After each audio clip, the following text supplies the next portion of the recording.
स्वागत है आप सभी का। आप देख रहे हैं इंडिया 24/7 लाइव टीवी।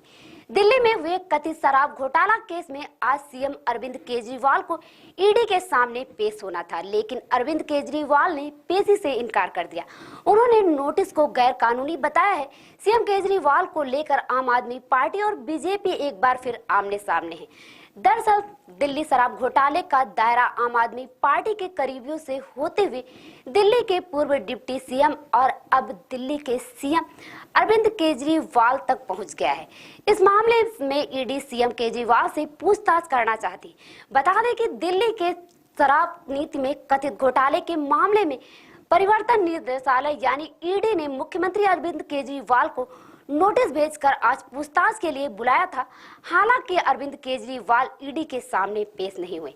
उन्होंने ईडी को जवाब लिखकर जांच एजेंसियों की नोटिस को राजनीति से प्रेरित और गैर कानूनी बताया है। बताया जा रहा है कि ईडी शराब नीति घोटाले में मनी लॉन्ड्रिंग से जुड़े मामले की जांच कर रही थी। चर्चा है कि जांच एजेंसी ने केजरीवाल को तलब करने के पहले सबूतों को इकट्ठा किया था। इस मामले में जांच एजेंसी पूर्व डिप्टी सीएम मनीष सिसोदिया और राज्यसभा सांसद संजय सिंह को गिरफ्तार कर चुकी है। बता दें कि ईडी के समन पर सीएम केजरीवाल के कड़े जवाब के बाद अब चर्चाएं शुरू से तेज हो गई हैं कि क्या ईडी का अगला कदम होगा। ईडी के दूसरे समन जारी करने की बात सामने आ रही है, लेकिन इसी के साथ गिरफ्तारी की भी चर्चा तेज हो रही है। कहा जा रहा है कि सीएम अगर ईडी के सामने पेश नहीं होते हैं तो ईडी अपनी ताकत का इस्तेमाल कर सकती है। समन पर ना पहुंचने पर क्या ईडी केजरीवाल को गिरफ्तार कर सकती है? इन सवालों का जवाब ईडी की ताकत और उसे दिए गए अधिकारों में छिपा है। बता दें कि एजेंसी के पास मनी लॉन्ड्रिंग के आरोपियों के खिलाफ संपत्ति और उनके धन को जब्त करने, गिरफ्तारी करने के अधिकार है। ईडी गैर कानूनी वित्तीय कार्यों पर कार्यवाही कर सकती है।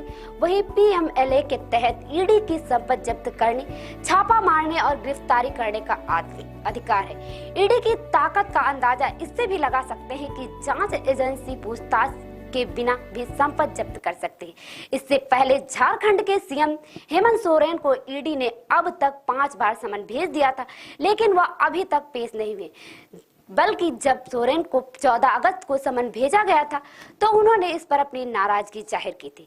रांची भूमि घोटाले में मनी लॉन्ड्रिंग के तहत जांच कर रही ईडी सीएम सोरेन को बार बार समन भेजकर पूछताछ के लिए बुला रही थी, लेकिन वह इसे गैर कानूनी बताते हुए हाजिर नहीं हो रहे थे। सीएम सोरेन ने झारखंड हाई कोर्ट से इस ईडी के बार बार समन भेजने को कष्टकारी कहा है और इस पर रोक लगाने का आग्रह किया है। असल में वह पहले सुप्रीम कोर्ट चले गए थे, लेकिन वहां हाई कोर्ट से अपील करने को कहा गया था। उन्होंने कोर्ट में बताया कि उन्हें केंद्र के इशारे पर ईडी परेशान कर रही।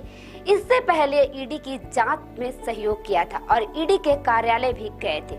उन्होंने ईडी को अपने आय व्यय का पूरा ब्यौरा सौंपा भी था। इसके बावजूद ईडी ने उन्हें दूसरे मामलों में समन भेजकर परेशान कर रही है।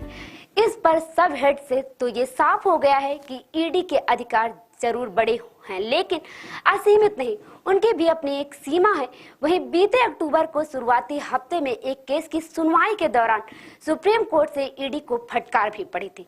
जस्टिस एएस बोपन्ना की अगुवाई वाली बेंच ने अपने एक अहम फैसले में यह टिप्पणी भी की थी कि ईडी यह उम्मीद नहीं पाल सकती कि जिस आरोपी को समन जारी किया गया है वह अपने गुनाह को कबूल कर ले। ईडी यह उम्मीद नहीं लगा सकती है कि पूछताछ के दौरान आरोपी अपना बयान उसके सामने दर्ज करा दे। अगर समन के बावजूद कोई आरोपी सहयोग कर रहा है तो आरोपी को सिर्फ गिरफ्तार नहीं किया जा सकता। आपको बता दें कि कोर्ट ने कहा था कि अगर आरोपी ईडी के सवालों का जवाब नहीं दे रहा है तो यह अपने आप में पर्याप्त नहीं है कि उसे धारा 19 के तहत गिरफ्तार कर लिया जाए। पीएमएलए की धारा 19 में प्रावधान है कि अधिकारी को यह विश्वास होना चाहिए कि आरोपी अपराध में संलिप्त है। मौजूदा मामले में ईडी ने कहा कि आरोपी इस मामले में जो भी जवाब दिए वह स्पष्ट नहीं है। इस तरह से तो ये साफ है कि ईडी सीएम केजरीवाल को गिरफ्तार कर सकती है, लेकिन इसके आसार आज नहीं दिख रहे हैं। इसके साथ ही उन्हें अगला समन भेजा जा सकता है, लेकिन गिरफ्तारी तुरंत नहीं संभव है। सूत्रों के मुताबिक जो सामने आया है उसमें केजरीवाल के इनकार करने के बाद ईडी उन्हें नया सम्मन जारी कर पूछताछ के लिए आगे की तारीख दे सकती है। दरअसल अरविंद केजरीवाल और पंजाब के सीएम भगवंत मान का आज मध्य प्रदेश के सिंगरौली में रोड शो है। सीएम केजरीवाल ने ईडी के समन को गैर कानूनी और राजनीति से प्रेरित बताया है। सीएम केजरीवाल ने कहा कि बीजेपी के कहने पर नोटिस को भेजा गया था। वहीं नोटिस इसलिए भेजा गया था कि ताकि मैं 4 राज्यों में चुनाव प्रचार ना कर पाऊं। ईडी को अपना नोटिस तुरंत वापस लेना चाहिए। केजरीवाल ने कहा कि या तो साफ नहीं है कि आप मुझे किस नाते समन भेज रहे हैं, एक गवाह के तौर पर या संदिग्ध के तौर पर।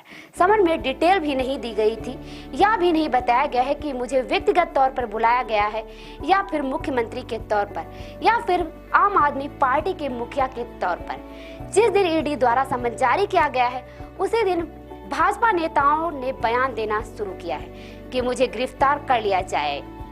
वहीं बीजेपी के राष्ट्रीय प्रवक्ता संबित पात्रा ने दिल्ली में प्रेस कॉन्फ्रेंस को संबोधित करते हुए कहा कि क्या दिल्ली के सीएम अरविंद केजरीवाल को किसी पर भरोसा नहीं है? क्या सुप्रीम कोर्ट पर भी उन्हें भरोसा नहीं है?